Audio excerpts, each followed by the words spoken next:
A hearty good morning and warm welcome to all delegates from the Pharma fraternity and a special welcome to Professor Dr. Javed Ali sir, our very first resource person at the first session of the first day of the 1 week international e-faculty development program and e-student training program entitled Recent Advancement in Pharmaceuticals, Academic Research, Ethics and Social Perspective. Before we begin with our session, I would like to introduce Sir. Actually, it is a matter of pride to introduce him.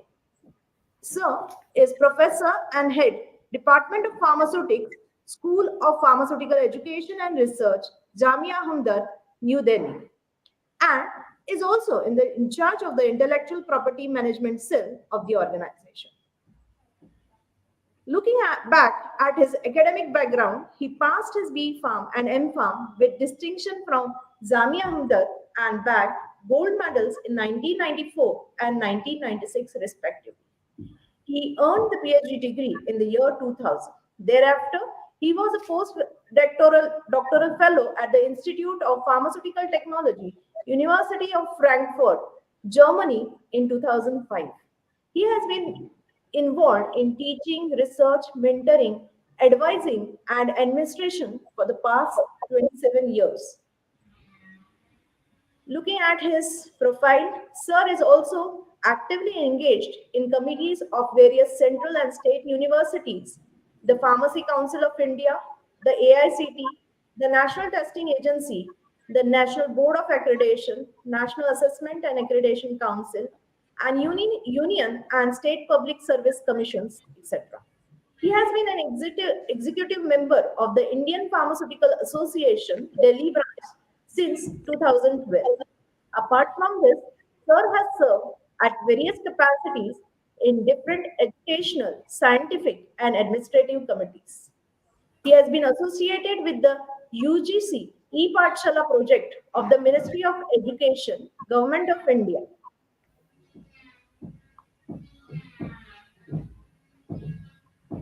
He has contributed on the editorial board of many renowned journals, which include Expert Opinion on Drug Delivery with an impact factor of 6.6 and Current Neuro Pharmacology with an impact factor of 5.3. There are others also, I've just mentioned two. He is supervising scientific research at the postgraduate and doctoral level and has guided 92 theses of MPharm and 52 theses of PhD with current 8 theses under his supervision. He is also an external expert for PhD theses at large number of Indian and foreign universities. So has contributed in several books and invited book chapters on controlled and novel drug delivery systems in edited books of reputed Indian and international publishers. He has over 360 manuscripts in journals of repute and 5 Indian patents. Looking at his H index, it is 81 as per Google Scholar and 67 as per Scopus bibliometric data. He has been featured as world's top 2% scientist in pharmacy and pharmacology from India in an independent study conducted by Stanford University, USA for a single year and career long in 2020 onwards. Sir has been bestowed with several honors, out of which include the Indian Pharmaceutical Association Medal 1994, a development grant by International Pharmaceutical Federation, the Netherlands 2002, the SARC Fast Track Research Award Project for Young Scientists by Department of Science and Technology, Government of India twice, once in 2003 and again in 2006. The Career Award for Young Teachers by AICT in 2003, APTI Young Pharmacy Teacher in 2004, the Boycast Fellowship of DST in 2005, the American Association of Indian Pharmaceutical Scientists, IPA Distinguished Educator and Researcher Award 2007 at the association meeting at San Diego in USA. Research Award 2014 by UGC, INSA Teachers Award 2018, National Technical Teachers Award 2022 by AICT New Delhi, Distinguished Scientist Fellow by King Saud University, Saudi Arabia, and the list goes on. Apart from this, Sir has received research grants from all the leading sponsoring bodies in India, such as UGC, CSIR, ICM, SERP, DST, AICT, and DBT, including the FIP, the Netherlands, and industry. Coming to the research area, he is actively involved in the field of delivery, which includes improvement in oral viability of BCS class 2 and class 4 drugs by polymeric conjugates and nanolipid based systems, nanoparticulate drug delivery systems for brain delivery for the treatment of CNS disorders, and nanoparticulate for phytoconstructs. With this, I request Sir to start with this topic, quality attributes and ethics in publication. Please, sir.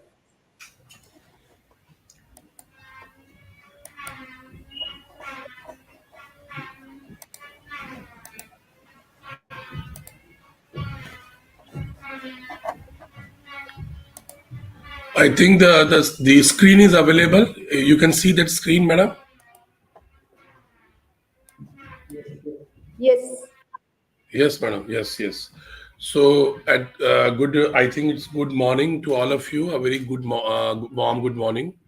And at the outset, I would like to thank Dr. Sunil V. Amrutkar, principal of the college, and Dr. Prashant Pingle, who personally invited me, and then he offered me the opportunity to interact with the participant of the online 1 week international FDP and STP.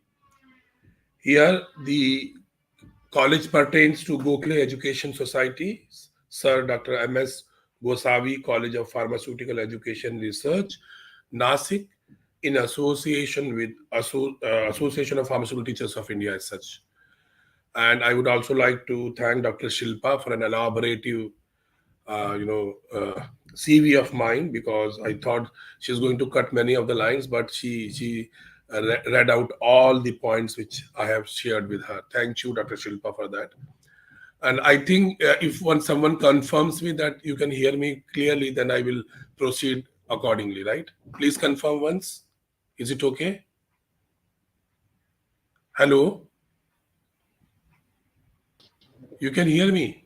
Yes, sir. Yeah, clear and Whenever there's some disturbance, you can always interrupt me and tell me that there is no voice coming or something, whatever, right? Okay. yes, sir. Thank you. Sure. Thank you Yes. for the confirmation. So the topic which I have selected, because whenever we are going to FDPs and STPs, and we are interacting with the delegates, always we find that if we are giving a very narrow research based topic on which we are working, to many of the delegate it is not of very much importance, and it is not going to create interest in them. But normally whenever I'm going to the uh, such types of FDPs, I choose a topic which is of interest to all teachers, fellow teachers, who are coming from various facet of disciplines of pharmacy as such.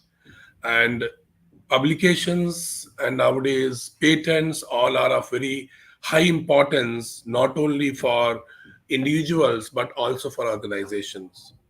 But at the same time, I thought of sharing certain quality attributes when we are publishing, because nowadays we find rat race in individuals and organizations as well to publish anything, but anything is not going to solve the purpose. And that's why the topic is quality attributes. What attributes we should look into when we are going for publication, and what are the nowadays the ethical consideration which should be looked by the teachers in particular as such. Yeah, after the presentation, I think the learners or the persons who are hearing the FDP presentation are going to understand that what are the performance indicators and what are their need as such. The participation of these performance indicators in rankings and accreditation processes, What do you understand by benchmarked publication in terms of databases, that is indexation and citation databases? And how we talk about performance in terms of matrices, right, which may be impact factor, citation, H index, G index, I10, I100, and so on. Ethical consideration, which I'm going to give you some days something which is going on happening nowadays, and what are the ethics involved, and some guidelines being released by some of the statutory bodies like good academic research practices as such. Here, I just give you a 30-second spot, which is a reflection spot, talking about what, when we talk of a publication, that's okay. But when we talk of a component of a performance indicator, what it pertains to in when we link with research publication. It is said that research is to see what everybody else has seen and to think what nobody else has thought. So it is basically putting your efforts in order to come up with something with a difference. And then only you have a performance both in terms of publication, and if it is innovative and meets the criteria of patentability, it can go for patent as well. Nowadays, when we are talking of research, we are talking in terms of collaborative work, work. We are talking about from the point of view of the sustainability. We are talking about the outcomes in terms of a deliverable, that is a product, or a outcome as a publication, outcome as a patent, right? And so many jingling words, which rotates around a publications as such, and we are going to see those performance indicators as such. Now, these publications, when we talk of, these are basically evaluating the efficiency, not only of the individual and the institute. And whenever a teacher is going, the irony is that in all selection committee, whether it is a CAS committee or a open post committee, everybody is looking into the quality publications as such, right? What are quality publication? How much big scientists you are, rather than emphasizing on teaching. But that is the fact, and accordingly, all teachers are also involved in publication as such. It is also a measure of accountability with lot of guidelines coming, plagiarism issues coming, unethical practices coming. So your accountability also lies with the publications which you are coming to. So accordingly, the performance of the work which is being done is actually showing your accountability as well. Whenever we are comparing two institutions in terms of research, always what is the H index of the institution, how many citation the institution has gathered in the last 5 year, current year, or whatever, right? So that becomes a comparative parameter in terms of the performance as such. Improving effectiveness in management by providing information. So this is basically how the process is following, how governance is following, what is the idea, vision statements, and what are the mission statement, how they are doing it. So it is basically reflecting those effectiveness as well. It is also talking about proper utilization of resources, whether it is from a government agency, whether it is a non-government agency, or a management support or seed money given, how it is being utilized, because ultimately the outcome is what? That is the main emphasis. And most primarily, it is also creating awareness among stakeholders of higher education. It is creating awareness for the students, faculty, parents, government, and society at large, because on the basis of the research output, the institutions are being ranked, and then accordingly they get rankings in the national and international ranking, and then it gives a quality parameter to the institution. There is a need to publish, and the need is basically manuscript is embodying the product of your research, and this will allow others to replicate who the peers who are working the same area where you are working, and accordingly someone will think out of box and will extend the same works to a next higher level. So, and it is also means of communication to other scientists and newspaper for the scientific committee, right? And these publications, they are also measure of credibility of the institution in terms of grants like PERS grant, which is a DST grant, FIST grant, infrastructural in Science and Technology grant, SAP grant, which and Departmental Assistant Program, SAP. UGC has now withdrawn, but still, maybe it will come by some other nomenclature. But this is also a special assistant project grant. It is coin of credibility in academic promotions, both in the open post and CAS, and but obviously sharing scientific knowledge, and accordingly, this is the importance why we are publishing as such. When we are talking about rankings, we are talking about ranking in terms of academic ranking of world universities. We are talking about Times Higher Education World University rankings. We are talking about US ranking, both in terms of World University and Asian University, Young University rankings, and India Today ranking. They also have a very good component of publication output for the ranking purpose. So that talks about the importance of publication in particular as such.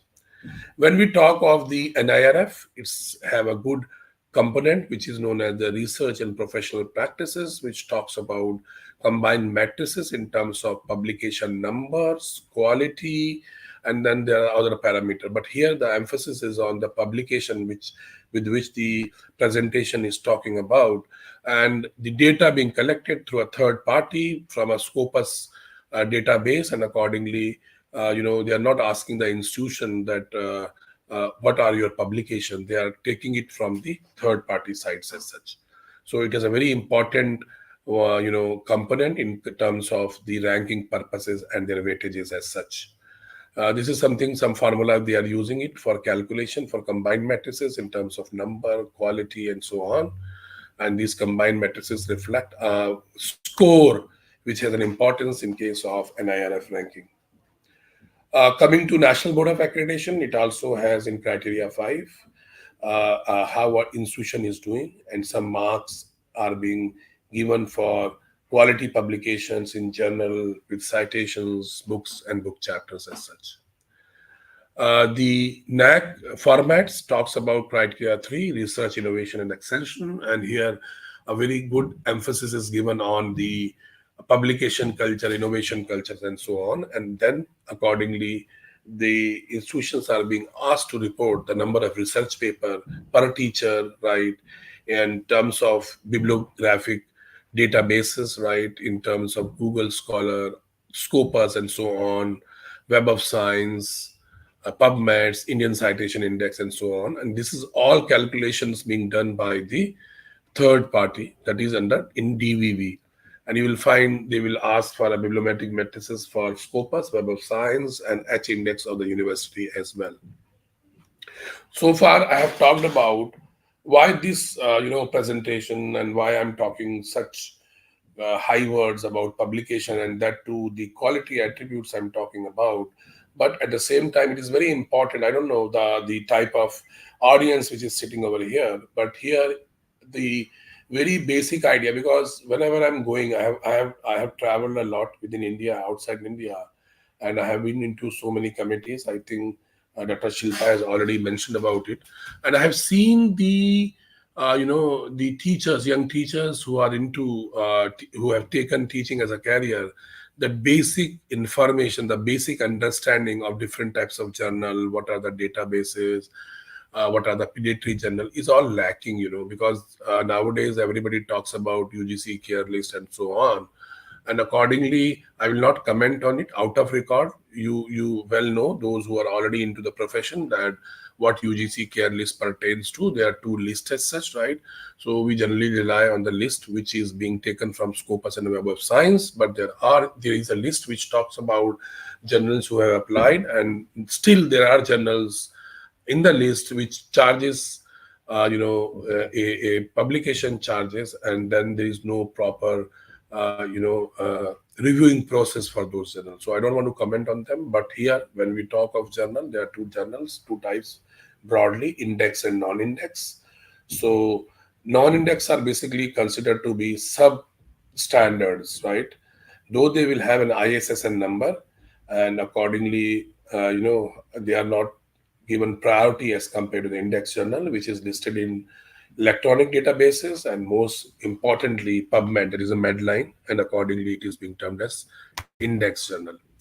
Now, the databases or indexation is considered a reflection of its quality. Index journals are considered to be of higher scientific quality as compared to the non-index journal, which I have mentioned. And some of the indexation services, the most important, prominent one are PubMed, Scopus, Abesco. Then there is so many, Open Gate, and then DOAJ. These are open access journals we are talking about. Copernicus and so on. So many indexation services, but particularly we are talking about PubMeds and Embase, Scopus, and so on. Accordingly, journals are being categorized into index and non-index, whether they are available in an indexation service or not. And accordingly, they are also being categorized on the basis of refereed and non-refereed journal. Those who are applying for fresh positions or those who are applying for career advancement scheme, always they, as per the API scoring of UGC, there are marks for indexation and non-index journal. There are marks for refereed journal and non-refereed journal.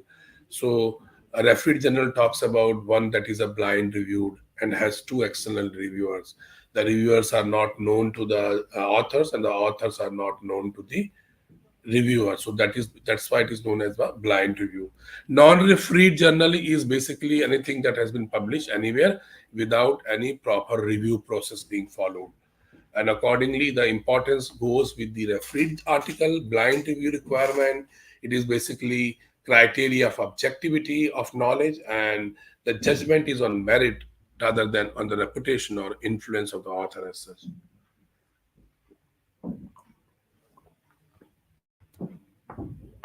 Now, other types of journals are like open access journal. Nowadays, there is a flood of open journals, right? And this refers to free, unrestricted online access to research outputs such as journal articles and books. And this content is open to all with no access fees. But however, they are generally charges access fee, and that's why they're not being considered as an open access journal.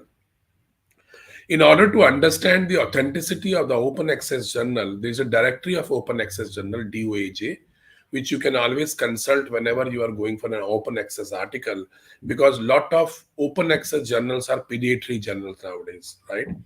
And they actively ask researcher for manuscript. You will find 10 manuscripts. If you have published something, maybe 10 paper, 5 paper even, you will get a mail daily from different type of journal asking for papers. And they have no peer review system.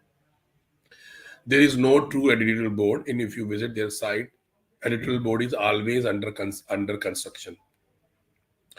And they publish mediocre or even worthless paper, and they ask for huge publication charges as such. Now, in order to identify a pediatric journal, CABEL, a scientist has come up with a CABEL list. You can always check whether the journal in which you are sending something for publication, that journal is a predatory journal or not. So you type CABEL list on Google and you will get a list where you can always compare the journal in which you intend to send, and accordingly you can think, check, and then submit.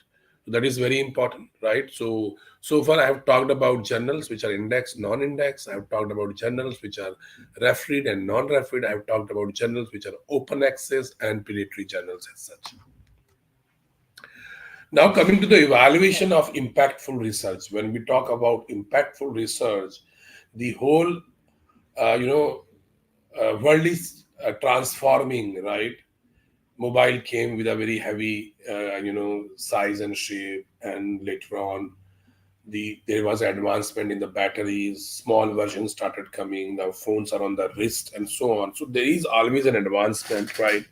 The mode of interaction, the mode of social networking, all has changed drastically, and accordingly, that is also reflected in our ways how the science is being talked about.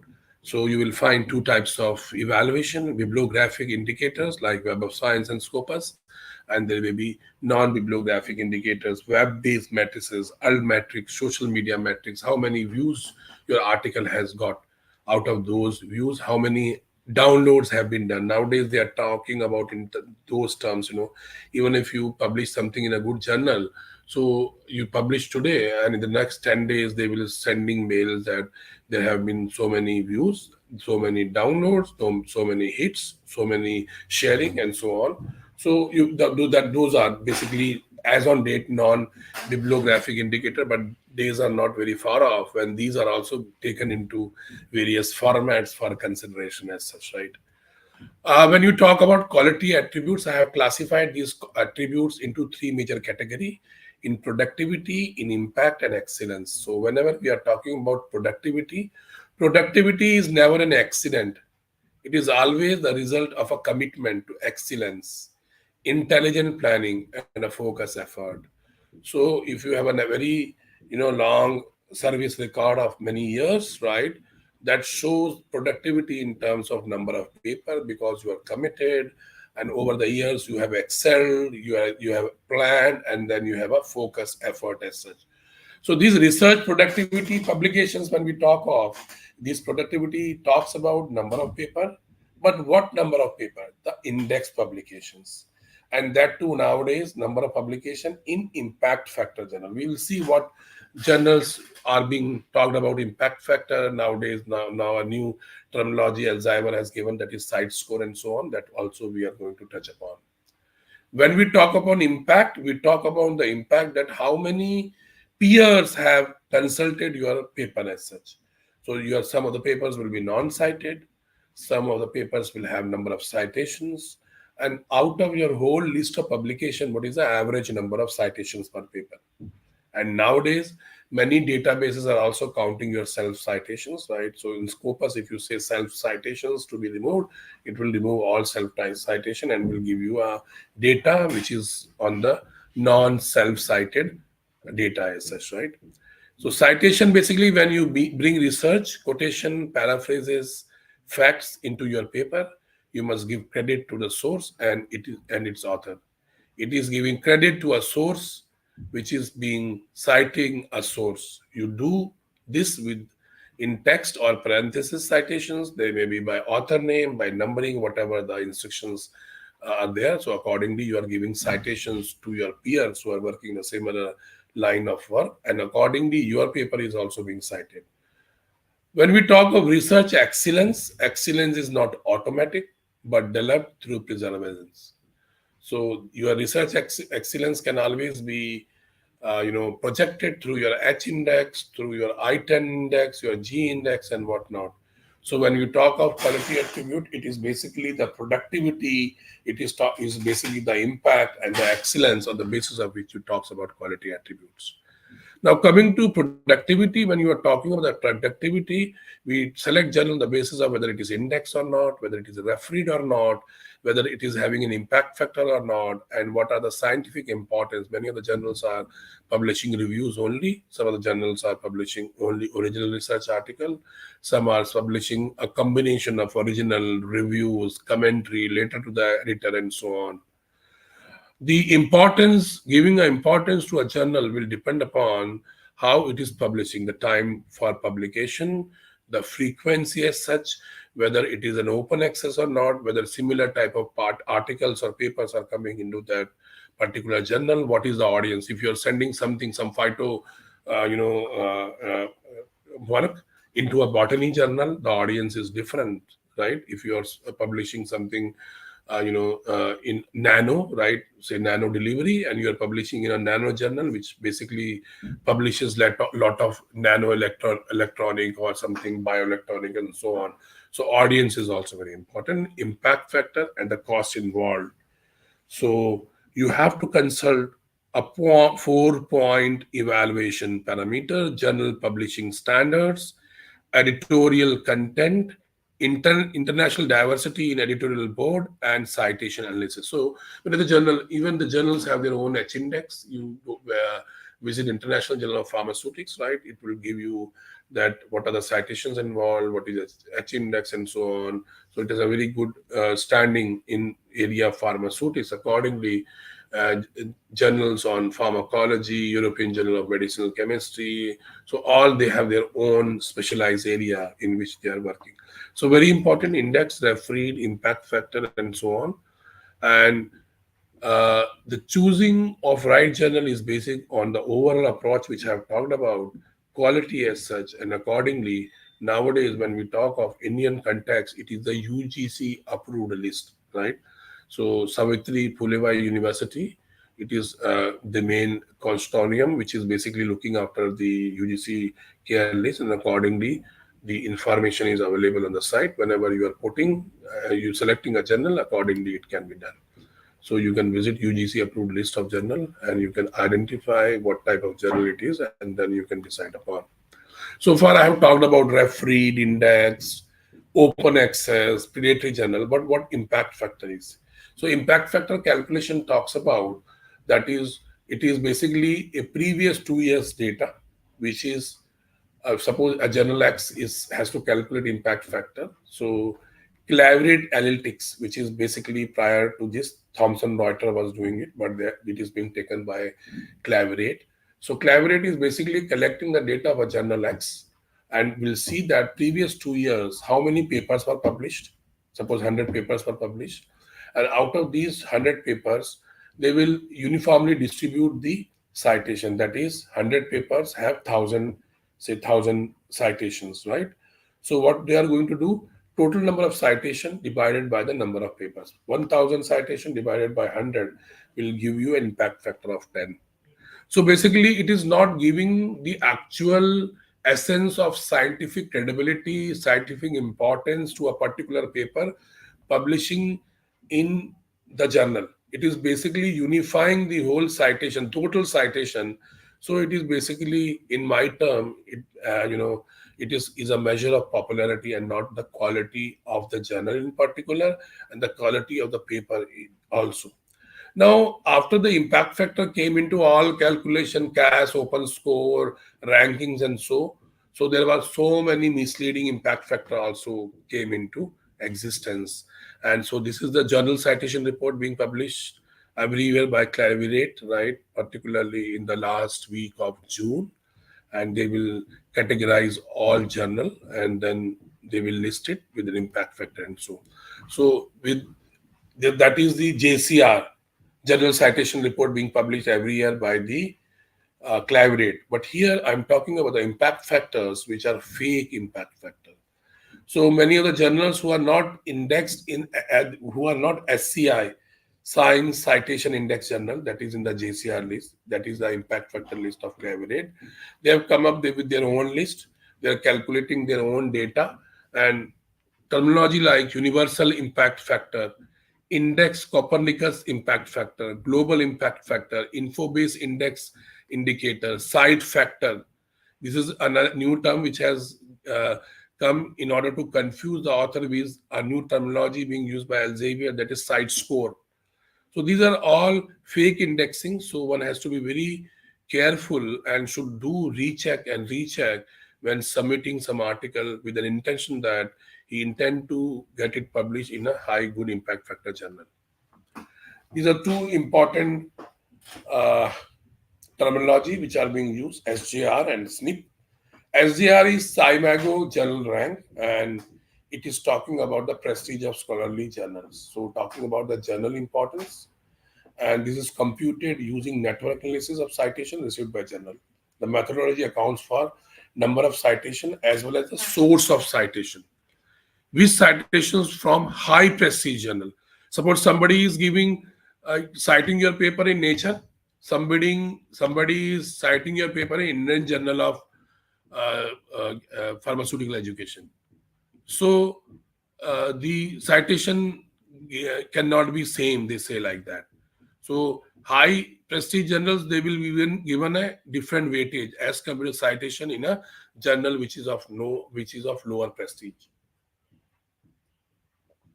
The prestige value depends on the field, quality, and reputation of the source journal that's citing article in public. So they have their own calculation how they give us scoring on the basis of high prestige and a lower prestige, and then come with a ranking for that particular journal. The second terminology being used for the journal is the source normalized impact factor, impact per paper. These are field normalization. It is also normalizing the assessment, and the scores are the ratio of a source average citation count and the citation potential. So it is forecasting the citation potential, that how many citation it may get on the basis on the time period it has received an average citation. Citation potential is measured as a number of citation that a journal would be expected to receive from its subject field. So they have done it forecasting, present calculation, journal take into consideration in the indexation services. So many things are going on. So this terminology should also be known, and you will find the SGR and STIP value for the journal particularly, and accordingly that can also be considered, because I think the last time even the NAC data asked for SGR and STIP values also. This is a new score, and this was launched in 2016 by Elsevier as an alternative to JCR impact factor. Because, see, actually, there is a lot of business gimmick going on, marketing gimmick going on. Collaborative is charging money for giving you the full access to the list and so on. There are Google scores also, Google scholar data available, but they have influenced so many rankings and so many things that impact factor plays a very important role in that data compilation. But at the same time, Elsevier also came up with an alternative approach of site score. Impact factor was talking about 2 years data, so they have come up with a site score calculating 3 year data. Maybe some journal publishing house will come with a 4 year data, somebody will come with 5 year data. So there is no scientific rationale, right? But it is talking about collating the information. For example, if I'm talking about site score of 2019, so it will calculate the article review, all papers published in 2016 to 2019, and then dividing it with the total citations.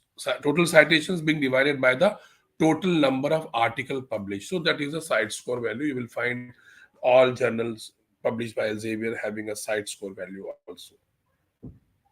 So far I was talking about the productivity, that is the journal, and then talking about the impact factor, talking about the UGC care list, then what is site score, what is the SGR value, SNP value, and then that is the productivity which I was talking about, focusing approach and so on.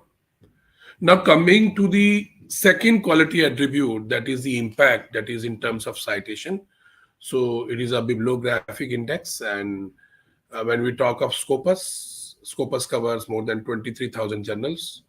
So you will have a higher citation value and a higher H index for those scientists. But Web of Science consider 18, not more than 18,000 journals, but less than Scopus, and accordingly the value of H index and citations are lesser. And Google Scholar has no limit. It has no limit, and accordingly, you will always find a very high value for H index and a very high value for the number of citations as such. So, impact will talk about how many non-cited publications you have, how many number of citations you have, what are the average number of citations per paper, how many self citations are there. There were nowadays, a new thing has gone. World top 2% scientist Lonandis at Stanford University is calculating from the Scopus databases, calculating total citation, and then bifurcating that citation at how many the author has, how many self citation, how many non-self citation, and so on. So a lot of calculations are going on, and hence self citations are also has an impact on the research things. When we talk of research excellence, I have told you it is H index, and this is a H index named on the scientist as such, and it is defined as the highest number of publication of a scientist that receive H or more citation each, while the other publications have not more than H citations each. So to understand, suppose I have a list of 100 papers, right, and I have an H index of 30. So out of 100 papers, my 30 papers either have 30 or more than 30 citation.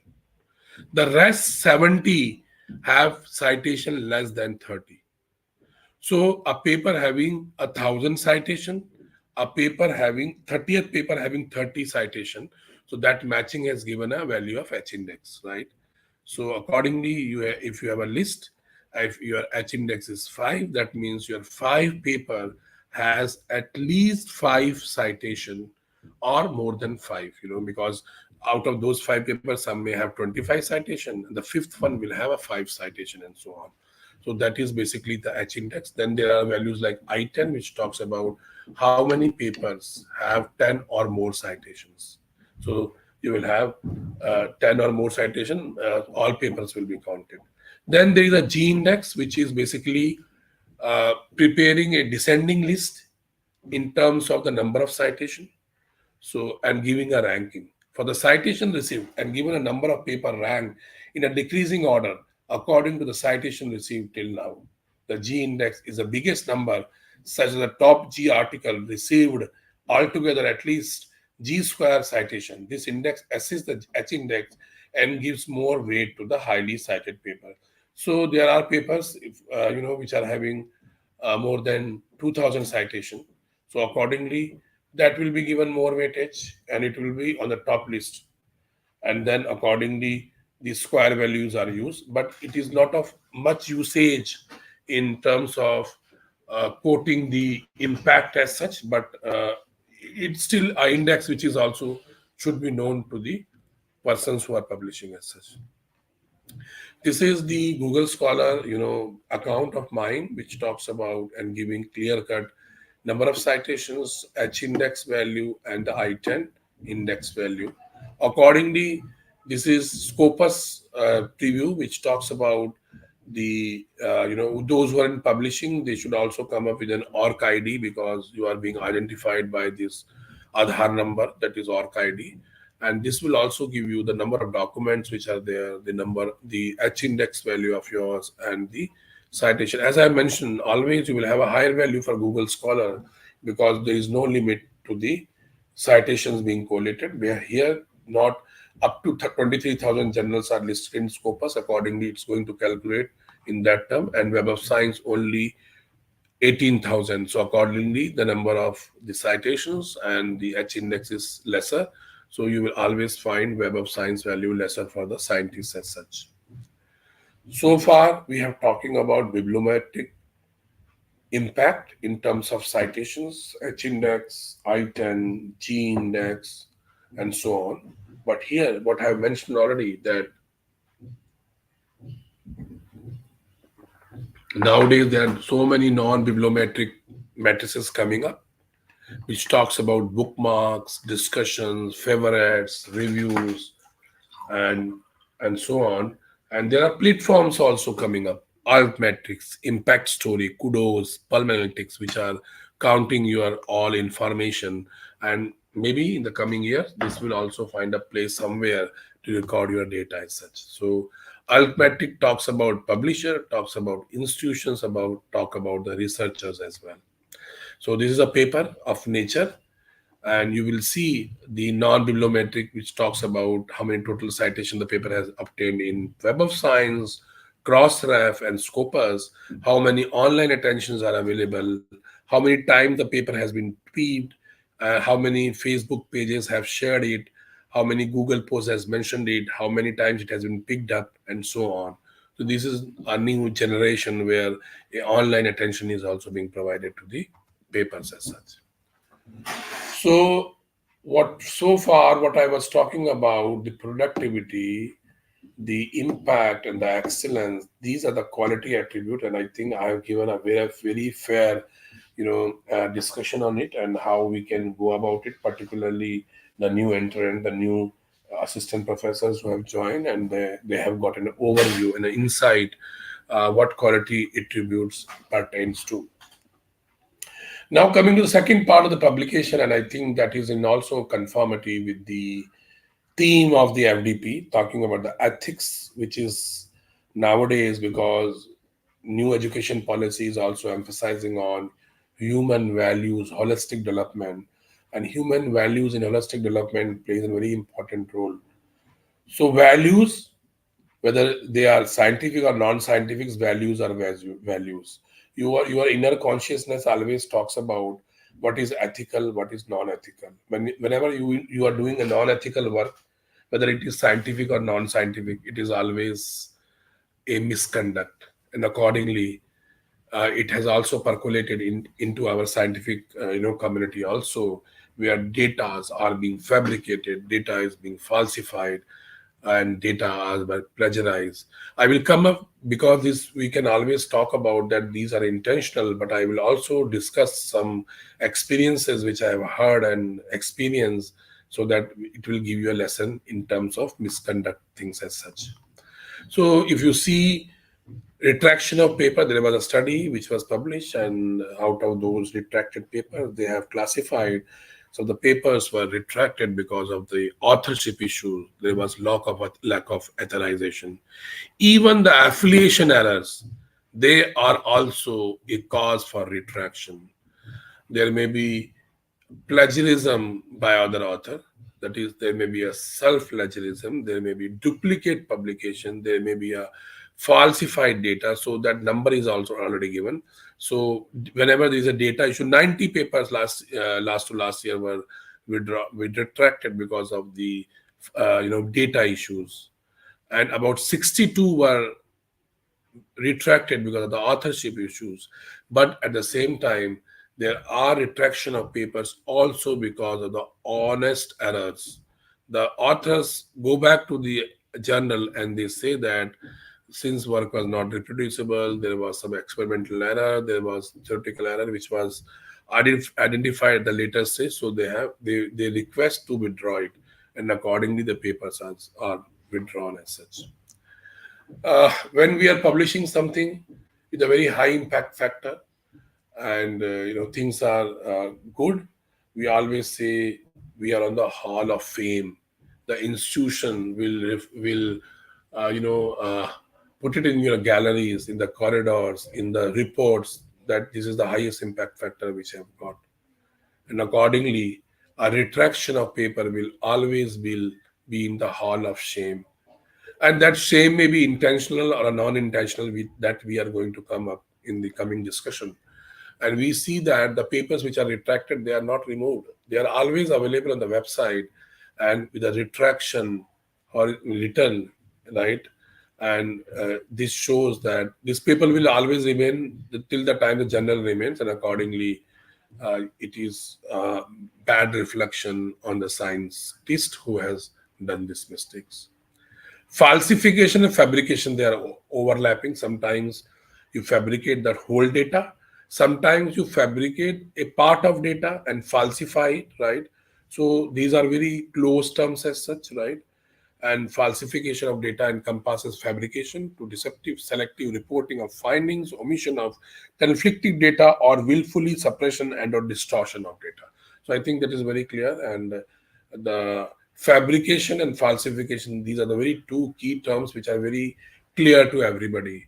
When to talking about in terms of data, these also two terms are very clear to all scientists, that what we are falsifying and what we are fabricating as such.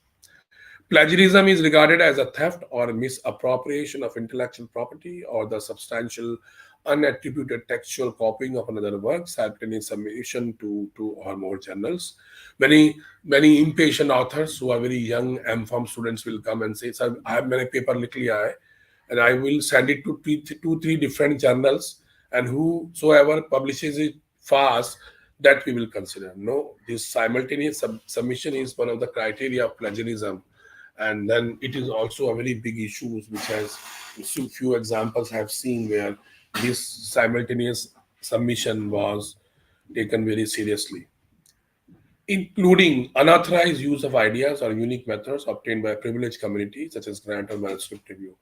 Many a times I am reviewing so many grants, not only ICMR, DST, DBT, but also from the scientific bodies internationally, right? From the European Union, from US, and so on. We are getting so much good ideas from when we are reading those grants, but I cannot use those ideas because this is unauthorization usage.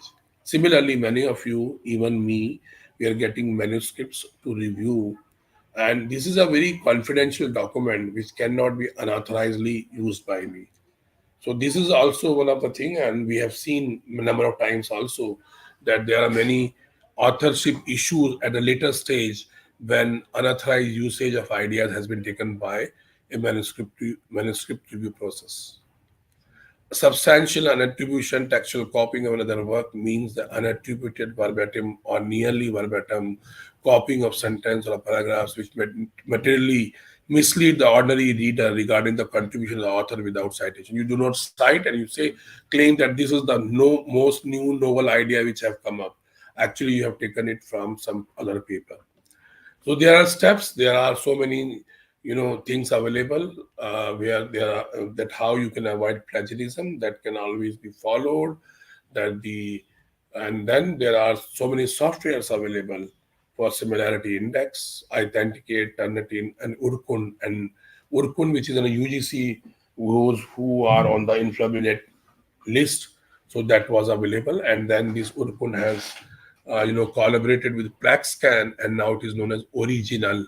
So this is available in most of the institutes. So before submitting to a journal, always go through your, paper, send your paper for a similarity check, particularly. So when we talk of plagiarism avoidance, there are steps available. You have to cite if you are taking sentences from some journal, and you should not claim as if it is your idea. Verbatim can also be included, but with a small indent, italize, and put it in a comma. So that clearly reflects that it is basically a verbatim which is being taken from some journal as such. Now there are redundant publication and duplicate publications also being used. It is a special type of plagiarism where something is equated to duplicate publication. Publication of a copyrighted material with additional new or unpublished data. You have whole content, a part of a new data is added into a already published publication. So it is named as redundant and sometimes duplicate also. Finally, this is overlapping substantially with an article already published elsewhere without acknowledgement, and it can be classified as a self plagiarism also. So, if a part of the report or a finding you have already published, so you should always cite that this part of work has already been published in such and such a reference, and this is an extension of the already done work rather than repeating what is given in the old paper and again repeating the data and the experimental values in the new data as such. Auto plagiarism comes with a very common practice, especially in introduction, where easy to do with cut and paste. And you should understand that what is already published, you are not the original owner now, and publisher is a legal owner, and some publisher do return some right to the author. So please read the publisher and copyright agreement to be sure whether you can use those introductory line in the new coming publications or not, because you are working in the same line of research work and so on. Conflict of interest, very important. One of the study was supported by Pfizer for a product, and the product was under investigation by some a group of scientists, and they published the finding without disclosing that the work was supported by Pfizer. The paper was retracted because there was a conflict of interest, because the sponsoring body was a party to the study and it was not disclosed. So university employees who fulfill professional obligations objectively sometimes face an unpleasant but unavoidable situation when a conflict exists between their official responsibility and the private interest. Conflict of interest, either individual or institutional, can be real or perceived. Recognizing the potential for conflict of interest is usually easy, but it can be extremely difficult to determine whether a conflict actually exists if not fully disclosed. So whatever you think of, maybe you want to disclose that, yeah, a part of work was published in a conference dated so and so, because there is already published proceedings. So it is always better to disclose that. What are the grants from where you have got it, right? And whatever you think may arise as a conflict at a later stage should be declared in the under conflict of interest. There is a committee of publication ethics which is known as SCOPE, which has come up with a guideline, and it has a very strategic plan and a very stringent, view on uh, uh, the publication ethics as such. So many nowadays organizations are coming, like Retraction Watch and so on. So they are also coming up, and they are also reporting plagiarism issues and other unethical issues to the journals and all those things. Now, before moving to the Gazette of India, which talks about promotion of academic integrity and prevention of Plagiarism in Higher Education Institution Regulation 2018. I would like to also tell you there are so many parallel NGOs who are working. One is PubPeer, right? So what they are doing is they are comparing the already published figures of one author and the subsequent papers, publishing the figures and so on. But I will also share here one of the experience which I have heard and felt that there are many outsourcing data which we are collecting, maybe a TAM imaging or a SEM imaging or a histopathology or immunohistochemistry we are doing, and the data is being supplied by the third party. They give you, yeah, this is the figure for you, this one, and you don't know whether that figure has been used earlier or not. So those issues are also coming into percolating in the scientific misconduct, where the error is not due to the intentional any scientist or a group of scientists or the worker, but it has actually creeped into with a very casual behavior of the people as such, right? So that is there, and accordingly that should not be looked into particularly, right? And so that's why my intention to tell you is that you should be very particular in terms of the, when you are collecting a third party data, be a part of it, inquire, ask the original slide, the raw images, and things like that, and so that you do not come across wrong information or something of that sort. Now, the Promotion of Academic Integrity and Prevention of Plagiarism in Higher Education talks about the level of similarity. The level of similarity is like level 0. Similarity is up to 10%. Minor similarity, there is no penalty.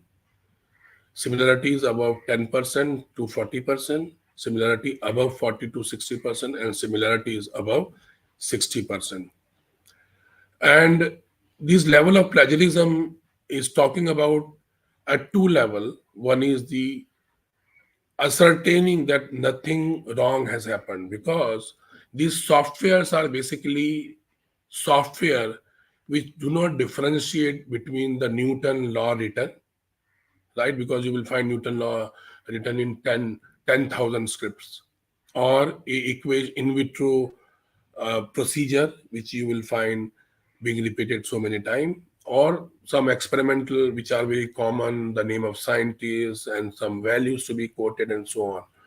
So that's why there are two levels of integrity panel. Departmental integrity panel, where it talks about besides the regular members, a person will well versed with anti-plagiarism tool to be nominated, and the recommendation that what is the level of similarity, because the authenticate or Turnitin will give you a value, right, and say that it is so percentage plagiarized or similar. The actual human intervention is required to find out what is the actual level of similarity. And this recommendation of Departmental Academic Integrity Panel goes to the institutional panel as such, right? And institutional academic integrity panel, that is also having a nomination of a person which is well versed with anti-plagiarism, and he is a committee member. So these the institutions are asked to prepare this integrity panel in order to look into those issues of plagiarism. And then there are penalties which are being laid down if at the departmental level or at the institutional level something is being done. So that are being looked into. That is like level 0, similarity up to 10%, minor similarities, there are no penalties. Level 1, similarities about 10% to 40%, and the person may be asked to withdraw manuscript. Level 2, similarity above 40 to 60%, and the level 3 similarities above 60%, right? So in case it is a research publication, the highest penalty is withdrawal of manuscript and denial to two successive annual increment to the teacher, and he is not allowed to supervise masters of PhD degrees for 3 years. Accordingly, if the similarity is between 60 to 40 to 60, you have to withdraw, and there will be one annual increment being denied, and then you will be not allowed to supervise for 2 years. Similarly, for 10%, these are minor similarities or no penalties available. This is for the teachers as such, right? And accordingly, when you talk of the student with the highest level of similarity, such student registration for these programs shall be cancelled. These are the recommendation of UGC, right? And accordingly, these penalties after due diligence from departmental integrity panel, and then afterwards the institutional integrity panels looks into and then do it, right? This is a guideline which has been published by UGC, Good Academic Research Practices, September 2020, right? And this talks about the various best practices to be followed.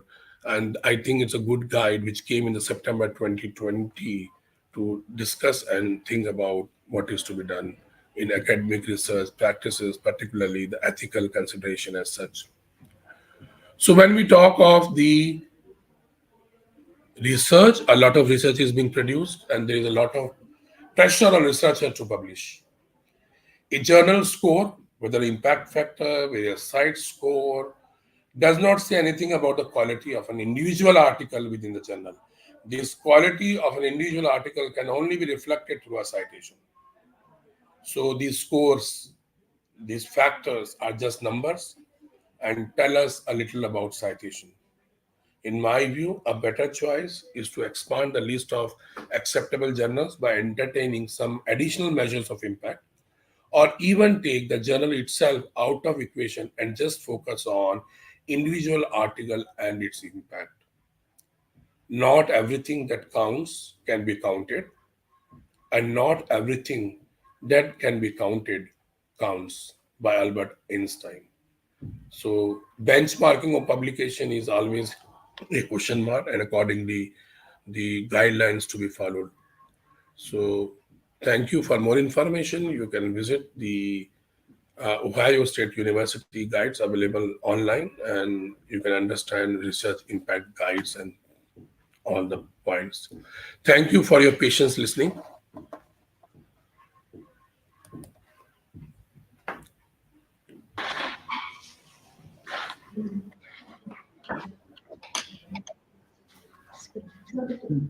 Thank you, sir.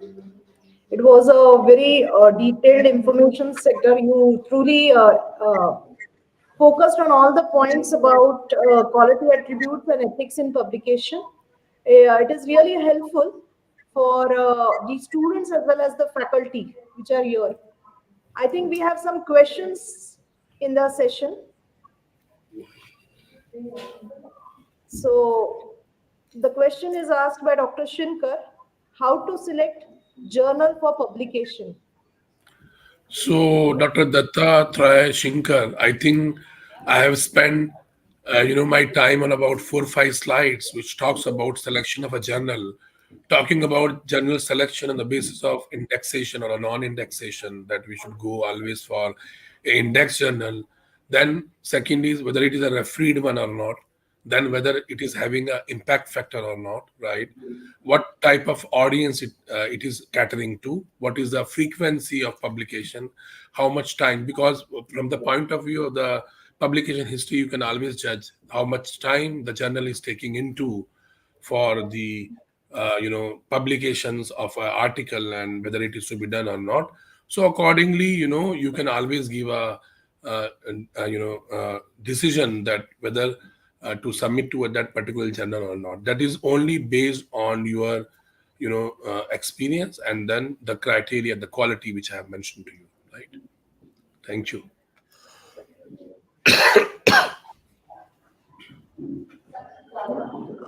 We have another question from Ms. Sakshi. Is there any effect of self-citation on total citations? See, Sakshi, actually, it is like, basically, आप अपने आप क्या बोलते हैं हिंदी में, अपने अपने बात के लिए खुद ही तोता बन रहे हैं अपने काम के लिए. So if somebody is, citing your work in your peer, right? So that is a more, prestigious thing and more acceptable thing. If you are citing your own earlier paper to your own publication, so it is coming as self citation. But here also there is a glitch over here. I have seen many authors what they are doing. They have a group, and they say, you cite my paper, I will cite your paper. That is another story. So I'm not going into it, right? But here self citation, it is better to be like, why we should cite our own paper. Let others cite our paper if their quality of work is being referred. So there is no harm, there is no ill effect. But whenever your citations are there, you say 10,000 citations, and out of 10,000 citation, your 6,000 citations are your self citations, and 4,000 citations are non self citation. So that already tells about your quality. So I think I have answered your question. Thank you. We have another question, sir. Yeah. So Yogesh Agarwal ji, this is a very common problem which we are seeing, but always I will recommend to go for journals which are Scopus Index and Web of Science Index. So if there is the quality is not of that level, you are trying to go for UGC list. So the day on which you communicate your paper, keep a screenshot from the site that the journal was listed in UGC on the day when I have communicated it. And then you have to fight with your organization that I have communicated, and how they take it. That is all very, I can't comment on it because it depends upon your IQAC director how he's going to take it, and the CAS committee, and accordingly. But whenever you are only referring to UGC care list journal, which are not given in Scopus or Web of Science, always keep a record, a history that the journal was listed as a UGC care list. Sir, how can we try to minimize or waive off APC for article submission? Dipesh, first of all, I think out of my 380 papers, if I have a collaborator who has, because in Indian context, we don't get a grant for APC, article published processing charges. No grant covers up, no institution covers up. But there's a trend outside India where APC are also being provided. So we have few collaborators. Sometimes they do it. But if I say out of 380 paper which I have, I think that not more than 10 papers will have APC, which is not also being paid by me. But at the same time, many journals they already have a different type of a waiver for low economy countries like India. A journal like drug delivery charges $2,500, right, for as an APC. But the moment you say that the corresponding author pertains to India, the charges slashes to 1,500. So they give a waiver of $1,000, and still you can always write to them, and you can ask them that you waive off or you minimize, and accordingly, if your pocket permits, you can go ahead. Otherwise, target a journal which is not charging any APC. Hope I have answered your question. Thank you.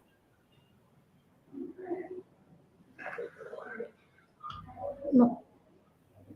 Yes, sir. There are, I think that was all about it. We would like to thank you on behalf of Sir Dr. M.S. Gosavi College of Pharmacy and APTI India. I would like to thank you, sir, for your very well informative session. And as a token of gratitude, we have please consider this certificate of appreciation on behalf of our college and APTI. Thank you very much, sir. Thank you. Thank you, madam. For the delegates, I would like to inform you the feedback session, feedback link for this session as well as the second session will be posted in the second session link. So be there for the second session, which will begin at 1 o'clock. Thank you all. So, madam, if you permit, I leave then. Yes, sir. Yes. Thank you for for the opportunity, and thank you audience, because I was not able to see your audience, but I thank the audience for their patience listening, and I think it must be fruitful for your future endeavors. Thank you very much. Yeah, yeah. They are on the YouTube live, sir. So Okay, we can. okay, okay. Thank you, sir. Thank you so much Thank for you, your valued time. thank you, thank you.